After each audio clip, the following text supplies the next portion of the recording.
ये उंगलियों को पकड़ के उन्हें ट्विस्ट नहीं करना है।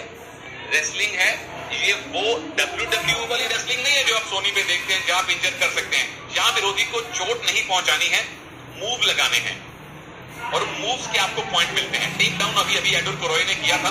जब आप अपने विरोधी को फेस बल पे जमीन पर लिटा दें, आपकी उन विरोधी के कम से कम 5 में से 3 लिम्ब जमीन पर हो और आपका कोई मेजर लिम्ब उसका अच्छा करती थी, तो वो उनका अपना एक अलग स्टाइल स्टेटमेंट है।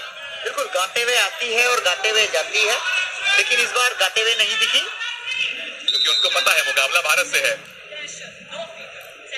इस बार रेफरी ने साफ हिदायत दे दी भारतीय पहलवान को, आप फिंगर नहीं मरोड़ सकते हैं।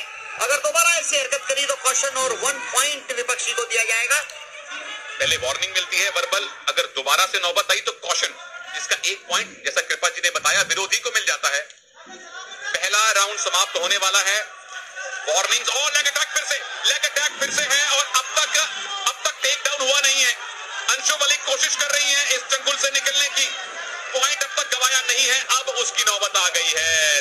टेक डाउन हो गया, 2 पॉइंट और 4-0 से एडी कुरोए फिलहाल आगे हैं और आधे मिनट का ब्रेक, पहला राउंड समाप्त। और दोनों ही अंक पैरों से दिए हैं।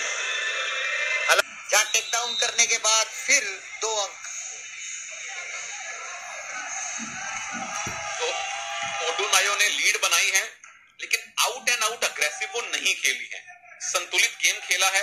जब मौके मिले 2 लेग अटैक किए, दोनों से 2-2 पॉइंट ले लिए, यानी कि कंट्रोल्ड अग्रेशन एडी कुरोए ने दिखाया है। अंशु मलिक ने अब तक एक भी अग्रेसिव मूव नहीं दिखाया है।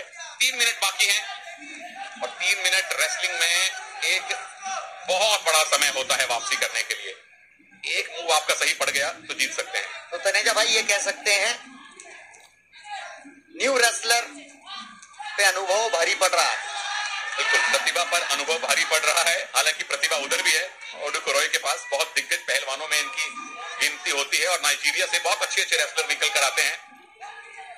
या तो सिर से सिर भिड़े हुए ओडुनायो कोई अवसर नहीं दे रही अंशु को नीचे आके अटैक करने का, और अगर ऐसे ही स्थिति चलती रही तो शायद किसी को पैसिव डिक्लेयर किया जाए। कुश्ती ब्लॉक करने के लिए एक वार्निंग बनती है ओडुनायो को, रेफरी ने दे दी है कि आप कुश्ती को ब्लॉक ना करो। ब्लॉक करना यानी हाथों को पकड़ के कुश्ती को रोकना। अंशु मलिक को पहली अटैकिंग मूव का इंतजार है, पहली ग्रिप का इंतजार है और भारत को बर्मिंघम 2022 में रेसलिंग से पहले गोल्ड का इंतजार है।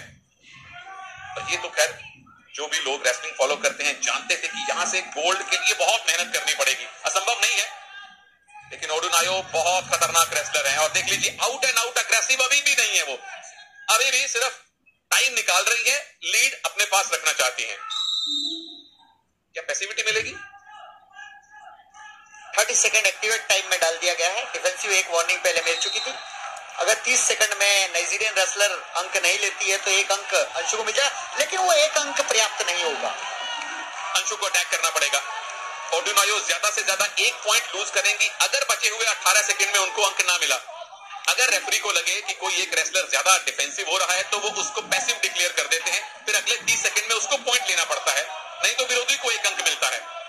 तो 1 अंक मिल भी गया अगर अंशु को तो ये काफी नहीं है, क्योंकि 1 मिनट अभी बाकी है। लीड अभी भी ओडुनायो के पास है, अंशु ने खाता जरूर खोल लिया है और अच्छी तरह टाइम पास कर रही है। दोनों हाथों से एक हाथ को पकड़ के ओडुनायो समय बर्बाद कर रही है। यहाँ पर अंशु को चाहिए कि मैक्सिमम अटैक करे, कहीं ना कहीं वो टाइम पास करने का तरीका बहुत अच्छा बना रखा है। लेकिन इस बार रेफरी ने वार्निंग दी कि आप ब्लॉक नहीं करें, आप कुश्ती करें, आप कुश्ती से भागे नहीं। यहाँ आप डिफेंसिव नहीं हो सकते। ओ फिर से लेग अटैक है, ओडुनायो का ही अटैक है। टेक डाउन की पोजीशन अभी तो नहीं बनी है, लेकिन अगर इसी पोजीशन में भी उन्होंने कुछ सेकंड निकाल लिए तो गोल्ड अपना पक्का कर लेंगी। और अगर कहीं कोच से इंस्ट्रक्शन मिल रही है, क्योंकि पूरी तरह से अब कंट्रोल में वो आने वाली है, पॉइंट का दाव अभी तक लगा नहीं है। अब संभवतः है कोशिश होगी उनकी। 2 पॉइंट मिल गए क्योंकि अपने लिम्ब छुड़ा लिए अंशु से। 6-1 और बचे हुए 20 सेकंड हैं। गोल्ड मेडल की तरफ बहुत मजबूती से कदम ओडुनायो का। बिल्कुल अचानक प्रहार कर दिया है। अब अंशु लगातार अटैक कर रही है, कहीं ना कहीं डिफेंस भूल गई है। तो ऐसे में काउंटर अटैक हो जाता है और वही हुआ। आर्या पार जाना चाहिए, अंतिम 10 सेकंड। बिल्कुल, अब आर्या पार की ही कोशिश है, लेग अटैक मिला है और यहां से तो फीकले घुमाइए और कोई चारा नहीं है। 2 ही पॉइंट मिल पाएंगे, 6 सेकंड बाकी है, लेकिन 3 पॉइंट की लीड ओडुनायो के पास। दोबारा से स्टैंडिंग पोजीशन में जाना पड़ेगा क्योंकि आप चले गए थे ऑरेंज जोन में, पैसिविटी जोन में। यहां से वापस स्टैंडिंग पोजीशन में आएंगे और 6 सेकंड काटने हैं ओडुनायो को। 1 पॉइंट और मिल गया। बिल्कुल कॉशन और पॉइंट मिला है, जोन से बाहर भागने का। अंशु को 2 पॉइंट कम से कम। यहाँ 2 पॉइंट अगर लेती है तब भी मुझे लगता है बात बनेगी नहीं, क्योंकि बराबर स्कोर पे ओडुनायो के स्कोर बड़ा होगा। उसकी नौबत नहीं आई। अंशु ने आखिरी 30 सेकंड में अग्रेशन दिखाया, पॉइंट बटोरे, लेकिन गोल्ड मेडल बटोर कर ले गई नाइजीरिया की ओडुनायो एडिकुरोए। लगातार तीसरा कॉमनवेल्थ गेम्स का गोल्ड मेडल उनका। और अंशु मलिक, भारत की होनहार पहलवान, क्या कोई चैलेंज किया जा रहा है?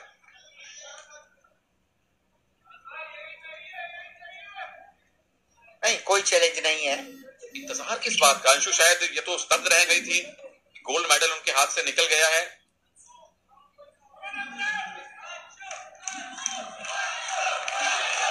अभी भी इंतजार है,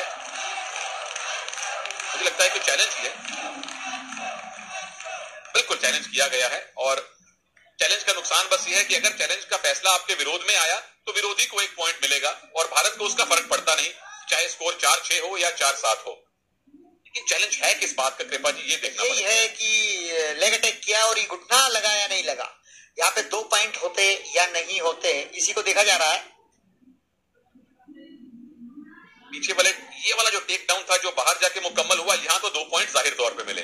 जी जी, ये 2 पॉइंट मिले हैं और 1 पॉइंट और मिला है कॉशन और 1 पॉइंट और, इसीलिए 4-6 का स्कोर हो गया था यहाँ पर।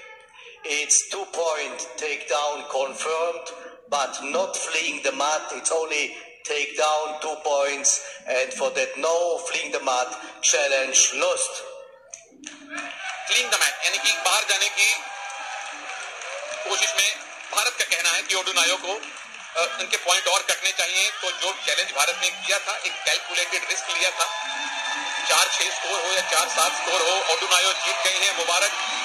और अंशु मलिक के जो आंसू हैं वो इनकी मजबूती बनके निकलेंगे, क्योंकि आप एक बहुत बेहतरीन रेसलर से हारी हैं जो 2 बार की कॉमनवेल्थ गेम्स चैंपियन हैं। तो गोल्ड मेडल की हैट्रिक हो चुकी है ओडुनायो की, और ये इनका सिग्नेचर है।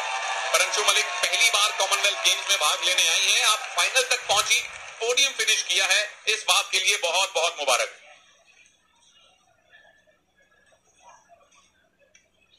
इंतजार है अब औपचारिक घोषणा का।